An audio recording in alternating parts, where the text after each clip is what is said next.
In the last video, we just received our retro circuit boards and built the oscillator, video basics, and borders. Today we'll build the paddle logic, ball counters, and ball motion controls. For the paddle, we need a lot of parts, so this is going to be fun. We'll need 7404s in Charlie 5 and Easy 9, a 7474 in Fox 5, a 7408 in Easy 5, a 7432 in Easy 4, the counter in Dog 4, 7400s in Charlie 3 and Charlie 2, a 7430 in King 3, a 7411 in Dog 7, a 555 in Charlie 9, and a 4016 in Dog 9. Naturally, we'll also need a bunch of passives. In the sync section, we also need to add that 7408 in Baker 9, and we need R41 to get the paddle signal onto the video bus. For inputs, we'll be using the two pots on the control card.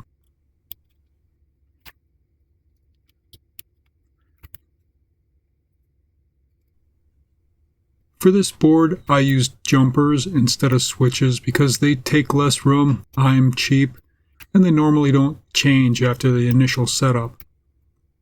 The model switch S2 is therefore a 3-pin header. We only really need 2 pins here, but 3 pins gives us a parking place for that jumper in either mode.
Fire that up.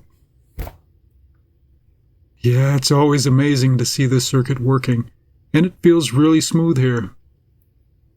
Flip the screen and try the second pot. Nice. Now that we have a paddle, we need a ball, so the ball counters are up next. We'll need the 74161 counters in Charlie 7, Charlie 8, Baker 7 and Baker 8, the 7400 and Dog 8, that 1 nanofarad cap we added to stabilize the load line, and the 2 pull-ups R34 and R35.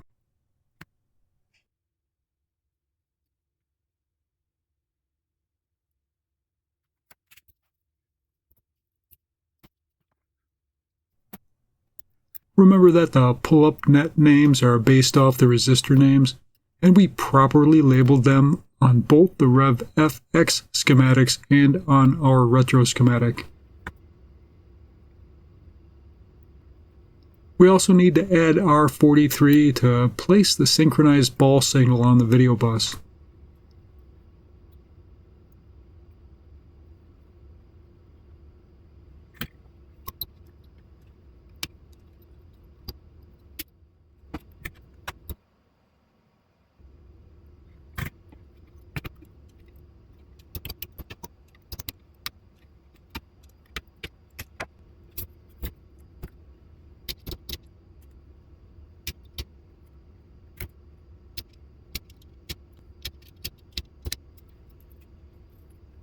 If you remember from breadboarding, since we don't have the motion controls in place yet, we can't just drop the raw ball signal onto the video bus because it will encroach on the sinks. Just like before, we simply need to AND it with both sinks before shoving it into the J1 latch. I'll install the 12-pin UI signal header so we can easily grab both sinks with a few jumpers. Those headers do come in handy.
I merged the two sinks and the raw ball line on the breadboard.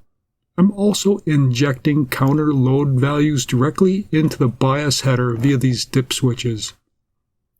Those bias lines aren't driven by anything else at this point, so it's okay to backwash these lines. Just don't do that with your beer. We'll set the Y counter bias to 4 to stop Y motion, and we'll set the X counter bias to 3, 2, and 1.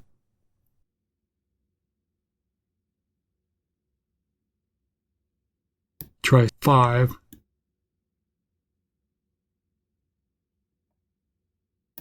6. And 7. Stop X. Set Y to 5. 6. And 7. Then 3. 2. And 1.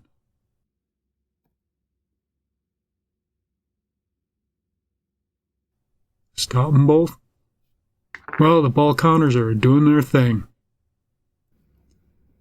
Next, we'll do the ball motion controls, starting with X motion. We'll need 7400s in Able 5 and Baker 6, a 7474 in Dog 5, and 7486s in Charlie 4 and Charlie 6.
I can't disable Y motion without a lot of consternation at this point, so we'll just leave that rolling.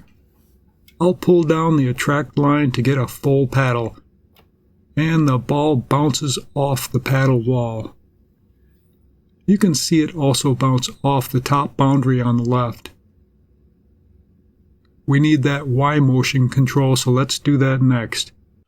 We just need the 7474 and Able 6. Everything else is already there.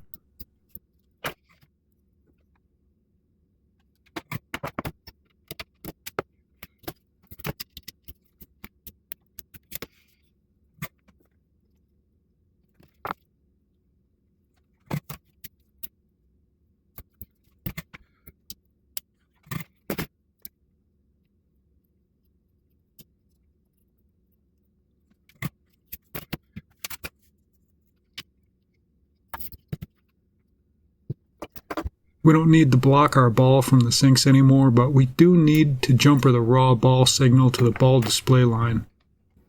Plug that in. And we get Y motion deflection and our ball stays within the box. Always a good thing. Next up is the volley counter and speed up circuits. We'll just need the up-down counter in Baker 5 and the quad AND gate in Dog 6. I need to hold the speed up latch and reset and pull down the counter's clear line.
I wired up a hex display to the volley counter.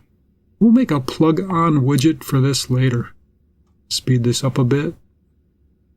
X goes to medium at hit 4 and Y goes to medium at 8. And both to fast at Charlie. We won't see that direct jump to Fox until we put in the brick hit logic.